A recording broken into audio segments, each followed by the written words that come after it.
And now, stay tuned for the program that is rated tops in popularity for a longer period of time than any other West Coast program in radio history. The Signal Oil program, The Whistler.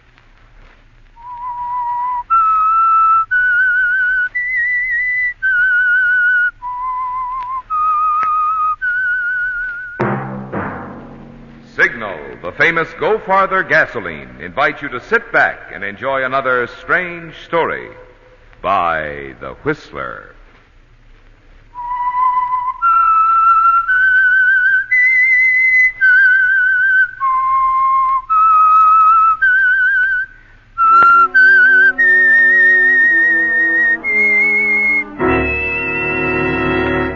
I am the Whistler, and I know many things, for I walk by night.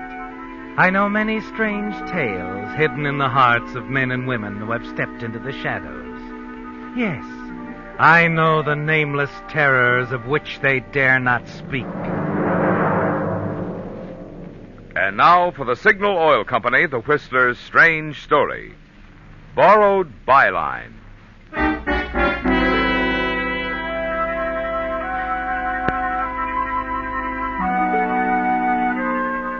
The trip from Calcutta to Hong Kong had been hot and dull, and Craig McKelvey was glad when the slackening of the ship's engines told him they were moving through Laiman Pass into Hong Kong roads. At the railing outside his stateroom door, he could see the lights of Victoria rising from the jam-packed esplanade to the luxurious villas high up on the peak, and off to the starboard other lights marking Kowloon Point on the mainland. He was glad now that he'd taken the bull by the horns and come here. Calcutta was a fine place for a year, even 2, but 6 years had been too much. And when the opportunity for some quick money had come, he decided to take it and come to Hong Kong, orders or no orders. 5 minutes after the gangplank had been lowered to the dock, there was a knock at his stateroom door. Craig McKelvey smiled as he turned to open it. Solandrum hadn't changed a bit, still as prompt as ever. Well, Alphonse Solandrum. Good evening, McKelvey. Nice to see you again. Yes, indeed. Have a chair. Thank you. Let me fix you a drink, Solandrum. Scotch and splash? You're very kind. Oh, on the contrary, I'm very practical. You always discuss business better over a drink. And I know the wire you sent me had a deal in it somewhere. I thought I made that clear. You're never very clear, Solandrum, particularly where money's involved. And what makes you think there's money involved, my friend? You don't think I'd jump my job and take a long boat ride to renew an old acquaintance, do you? Wait a moment. Jump your job? Well, not exactly. But my editor in London... Mr. Ames. All right, Mr. Ames fails to realize that at times a roving correspondent has to rove. He might take a dim view of my sudden departure from Calcutta. I hope not. Oh? You see, McKelvey, your excellent standing with your newspaper in London is exactly the reason I wired you to come here. Here's your drink. Thanks. Your health, my friend. Excellent Scotch, McKelvey. Excellent. You can thank the purser. I won it from him last night in a card game. Now, what are you saying about my job? I think perhaps we'd better discuss mine first.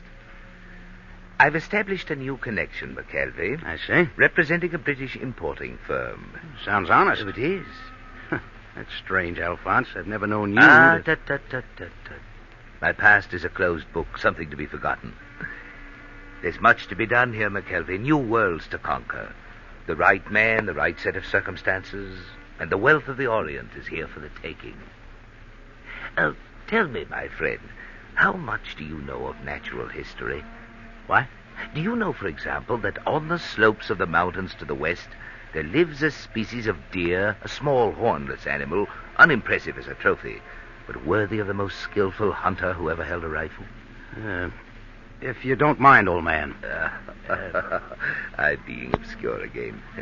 To make a long story short, McKelvey, this little animal is the source of one of the most precious materials in the world. A substance for which there is an almost hysterical demand at this very moment. Well, go on. What is it? Musk. Musk? An essential ingredient of the finest perfumes.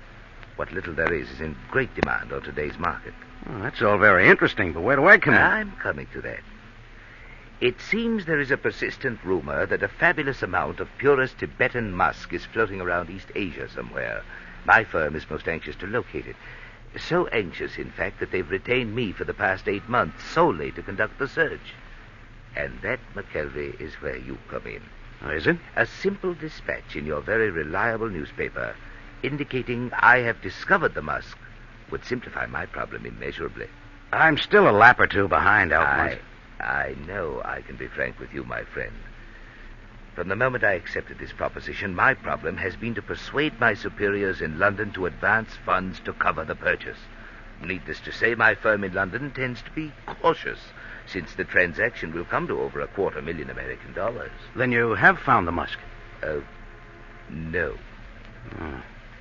Yet you want me to file that story? Oh, come, McKelvey, you haven't developed any moral compunctions after all these years? No, just being practical again, Alphonse. You'd never get away with it, you know. In the first place, they'd never send the funds without checking. In the second place, the idea of picking off $250,000 and disappearing it.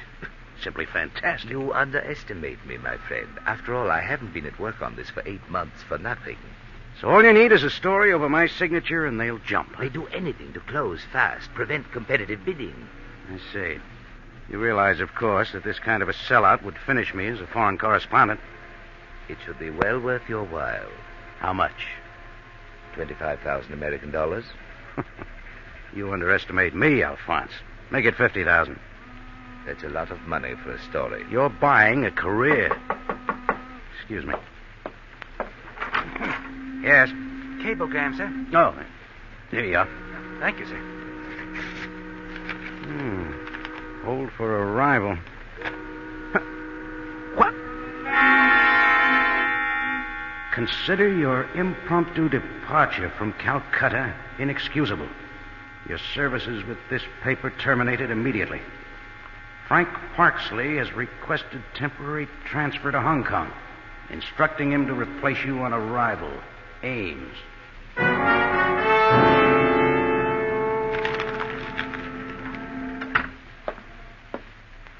Anything interesting in your cablegram? Oh, nothing much. It was from Ames. Just another raise. That's very fortunate. Your reputation with your paper must remain unimpeachable, McKelvey, until the story is filed. Yeah, I realize that. Now, how about the price? 50,000 it is. Good. When do I file it? After I prepare the way in London. We must be cautious now. Can't afford to be seen together. Suppose I meet you tomorrow night at 9 at the Twin Dragon Bar? Right. Well, Alphonse, here's to the story. Yes, my friend. To your story.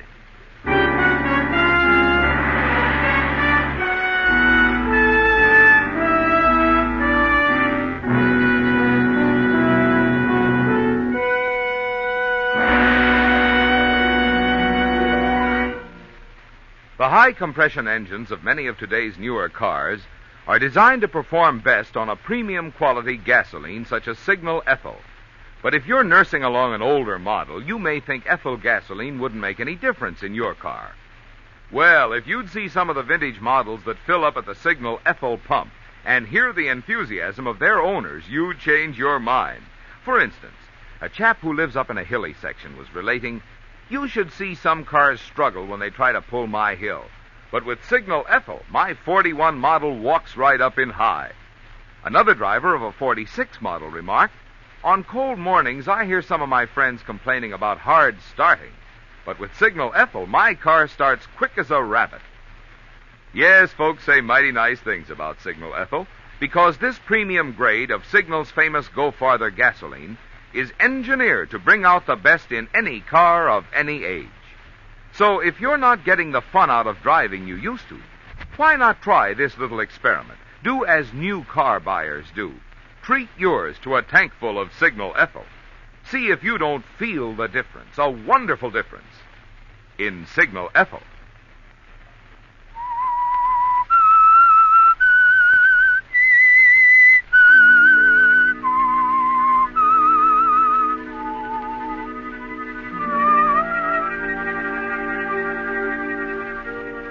It's strange, isn't it, Craig? At the very moment it became clear that your position with the paper in London meant everything to you, with Alphonse Salendrum sitting there in your stateroom ready to pay you $50,000 for that false dispatch, the crushing wire from Ames discharging you arrived to change it all. You realized, of course, that Salendrum must never know about it. And even as you tore up your editor's message discharging you and turned to Salendrum, you were trying frantically to think of some way the story could be filed and published the following day in London. Salendrum's gone now, and you sit alone in your stateroom for a long time thinking. You remember that no one knows you in Hong Kong. Decide for the time being it has to stay that way. A few minutes after leaving the ship, you check in at a nondescript waterfront hotel. You've never been one to apologize, Craig, but this time it's got to be. You hurry down to the cable office, scribble the message out, and hand it to the clerk.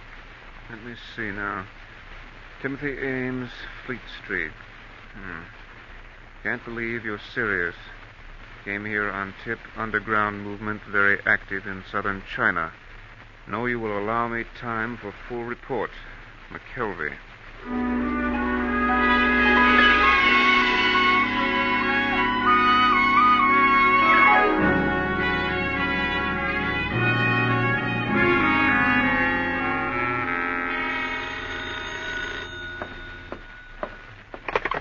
Yes? Mr. McKelvey, Yes, speaking. we have received a cable for you from London. Oh, would you please read it? Repeat, you are relieved immediately. Oxley arriving Hong Kong, SS Malaya soonest. Ames. I see. Any answer? No answer. But at that moment, Craig, as you hang up the receiver, you know there has to be an answer. That the story must be filed somehow, even if you have to use Frank Parksley's name. That with $50,000 involved, nothing is going to stop you. You call the porter's desk. Porter's desk. When is the steamship Malaya due in? Malaya? Sunday night. Thanks.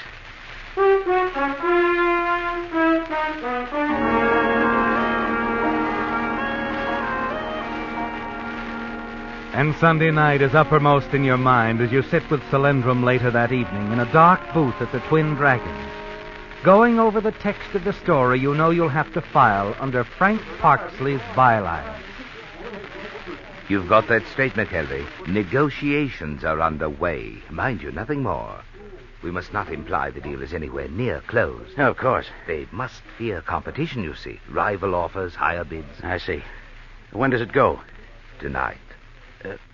Tonight, huh? Yes, we can move fast now. Everything's in readiness. Aren't you being a little hasty? Why do you say that? Well, it's very simple. The heaviest advertising days are at the end of the week. Our story might end up on the press room floor. Oh. Well, then, what do you suggest? Sunday night. We can't miss if we aim for Monday's late edition. Oh. Well, I hate to wait now. You've got to wait if you want to be sure. Well, all right, McKelvey. I'll leave it up to you. Sunday night.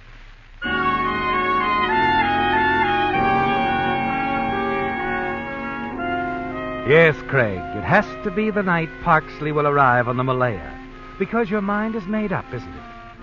On Sunday night, you're going to check out of the Hotel Oriental as Craig McKelvey. You're going to move into higher circles in the Victoria as Frank Parksley. And between the two, there'll be a murder.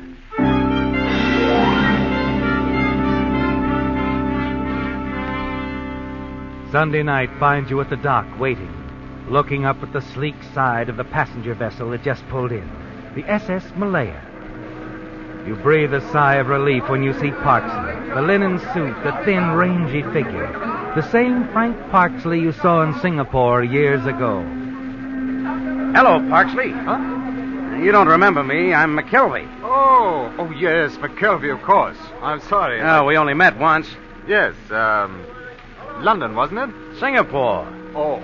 But it's all right. I wouldn't have remembered you if I hadn't been told you were coming. Oh, well, then they did inform you that I... Yes, they sent me a cable. Yes. I'm sorry, old man. I've been trying desperately to get out of Burma, but it hasn't anything to do with displacing anyone. Oh, I know. That's my own doing. And Ames, he agrees that I'm a bum. Well, I wouldn't worry about it. We all have at least one editor who can't stand us. Sure. Look, I hired a car. I'll drive you up to the hotel. Well, that's space sporting of you, McKelvey. However, there's been a delay in getting my baggage off, and I'm afraid... Oh, they'll send it up for you. Well, if you don't mind, I'd rather wait. Past experience, you know? Somewhere in the Orient, there's a typewriter, 3 suits, and 6 pair of my best Argyles. Yeah, I know what you mean. So we wait. Yes, if you don't mind. I insist. You don't know Hong Kong, Parksley, but it's like the baggage. A man can get lost here.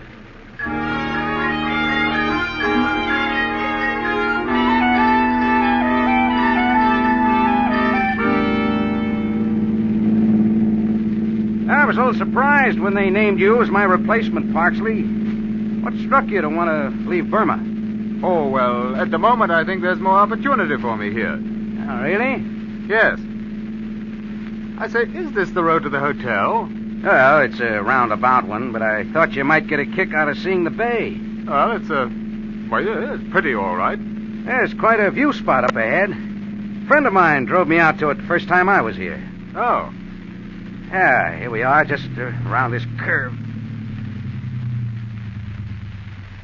Yes, I say, you're right. It takes in the whole shoreline, doesn't it? Yeah. Actually, we're not up very high. It's just the way the island jets out here.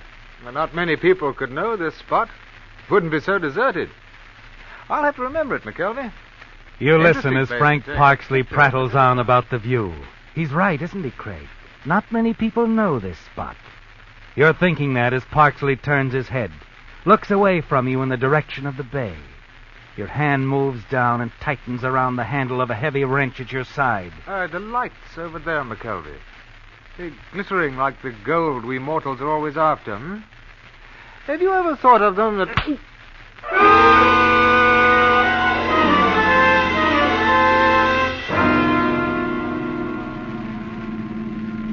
The drive back to town gives you your first chance to really let down since meeting Frank Parksley. It's over now, Craig.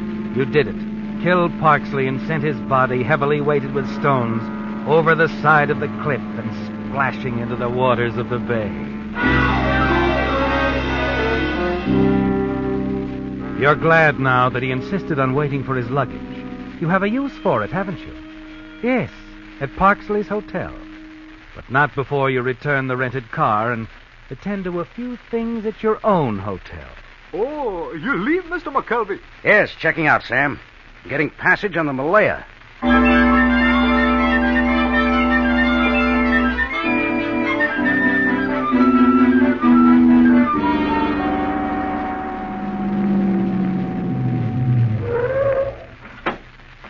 Here's the Hotel Victoria, mister. All right.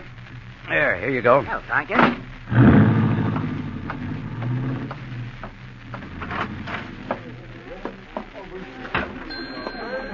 Front, boy? Front? Oh, yes, sir. I wired for a reservation. The name is Parksley. Oh, yes, I remember. If you'll just sign this card, Mr. Parksley. Very well. And it's room number 402. Here's the key. The boy will take your bags. Fine.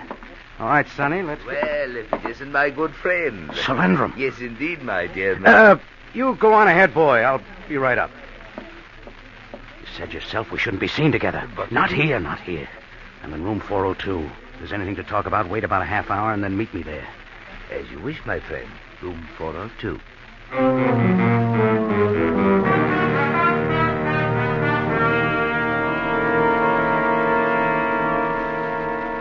Hello. Hello. Yes, sir? Operator, I was talking to the cable office. Could you reconnect me? I was filing a dispatch for my paper. Oh, sorry. One moment. I'll get them again. Go ahead, Mr. Parksley. I'll give it to you from the beginning again. Hong Kong, August 17th. Supposedly well-founded reports indicate certain Alphonse Solendrum, agent for a London importing firm, negotiating for purchase of largest quantity Tibetan musk ever involved in single transaction. Solendrum, commissioned by his firm...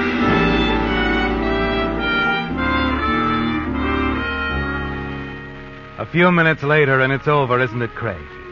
You hang up the phone, sit back, and breathe a sigh of relief. You worked fast, didn't you? And it went through. Everything you said. The report will appear in the London paper. You've managed to keep your promise to Solandrum, haven't you, Craig? With the aid of Parksley's arrival and sudden departure. Now all that's ahead is to wait and collect your fee. Hello, my friend. Come on in, Solandrum. I trust you feel free to talk now, my dear McKelvey. Anybody see you come up? Why are you so nervous? You're not at all the man of iron. Never mind. Just don't like to ask for trouble, that's all. I did a serious thing. I hope you appreciate that. You've already filed the dispatch? I have. Oh. What's the matter? Don't tell me it isn't going to work. I have better news, McKelvey. Much better. News that will preserve your integrity as a correspondent. What are you driving at? Supposing I were to tell you that anything you said concerning the negotiations for my firm in London were true. Is that what you are telling me? Exactly. At long last, after 8 months, mind you, I have been contacted by letter. The man who has the musk wishes to discuss business with me. Now, wait a minute. We had an agreement. Oh, please, my friend, I'm not forgetting. Not for one moment. As you say, we had an agreement, a gentleman's agreement. And because of it, you will receive the amount I promised. But if you have to make a legitimate purchase... I'm not above such an action, McKelvey, not under the right circumstances.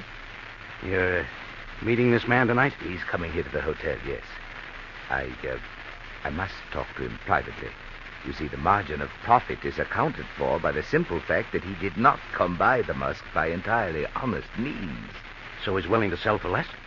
I am buying the musk for exactly half the price my firm will pay. I see. Very neat, Solandrum. So you need have no concern over your share. I'll bring it here to your room the moment my guest departs. Sorry, Solandrum. I hate to be indelicate about it, but I'm in too deep. We'll wait for your man right here. Together. Yes, Clarke? This is 402. Yes, sir. Mr. Solandrum is visiting with me, but he expects a caller. If anyone asks for him, would you send him up here? Certainly, Mr. Parksley. Thank you. All taken care of, my friend? All taken care of. Nothing to do now but sit and wait. Ah, yes. And the moment is close, McKelvey. This will-o'-the-wisp I've pursued these many months is almost in my grasp. Think, man, in a matter of hours, perhaps minutes, we'll both be rich.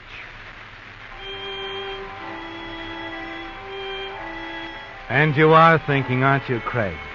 There's a tense, nervous feeling inside you. And you know Solandrum senses it, too. Both of you sit there in silence, waiting. Waiting.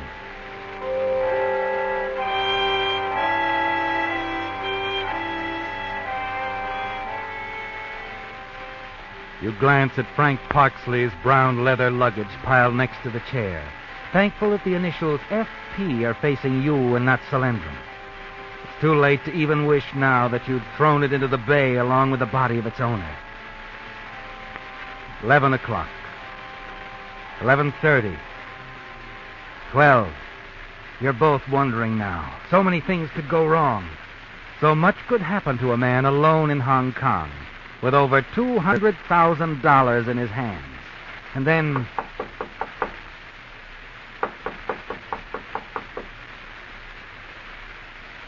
You'd better answer the door, my friend. Our visitor is here.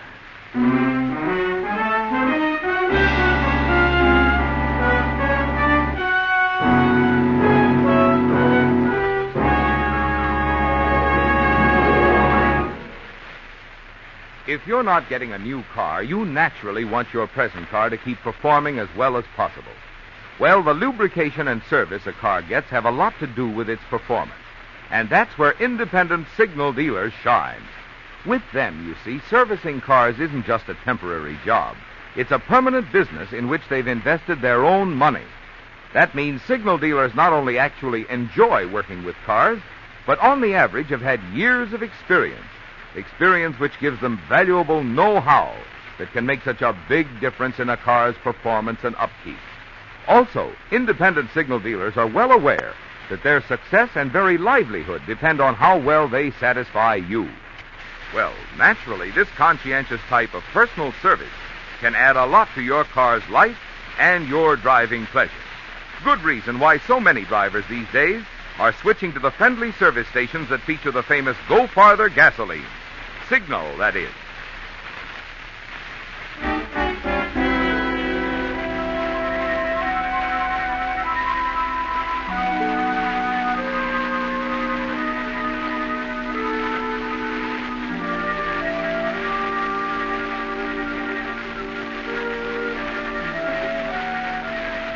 For a moment you can't move, can you, Craig?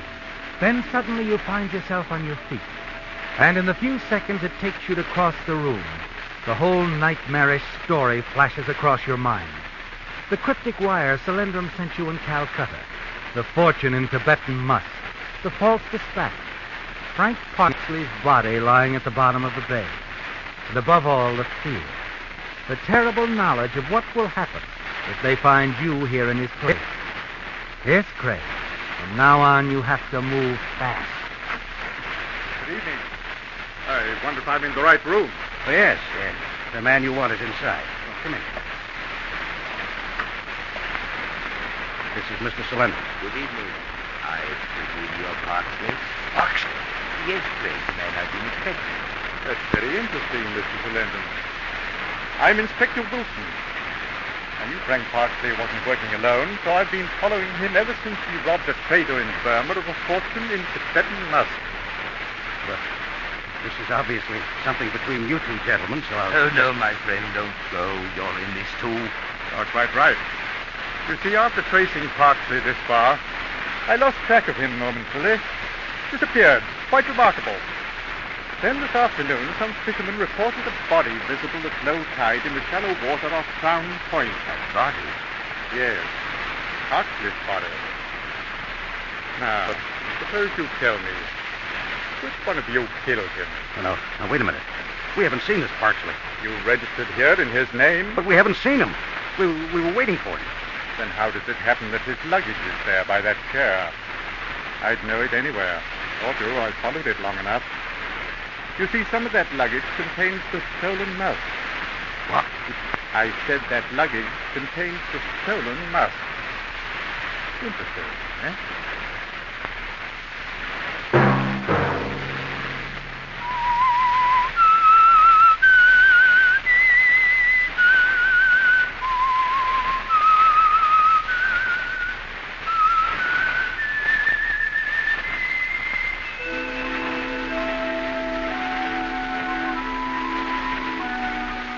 Let that whistle be your signal for the Signal Oil program, The Whistler, each Sunday night at this same time.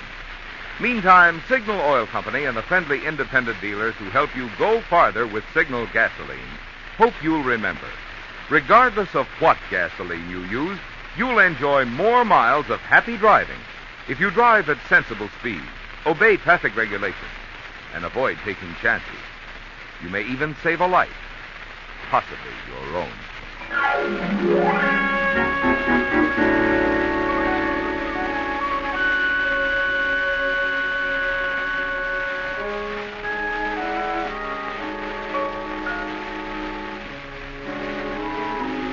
Featured in tonight's story were Bill Forman as the Whistler, Jack Moyles, Marvin Miller, Ben Wright, Raymond Lawrence, and Byron Kane. The Whistler was produced and directed by George W. Allen, with story by Joel Malone and Harold Swanton. Music by Wilbur Hatch, and was transmitted overseas by the Armed Forces Radio Service. The Whistler is entirely fictional, and all characters portrayed on The Whistler are also fictional. Any similarity of names or resemblance to persons living or dead is purely coincidental. Remember to tune in at this same time next Sunday, when the Signal Oil Company will bring you another strange story by The Whistler. Marvin Miller speaking for the Signal Oil Company.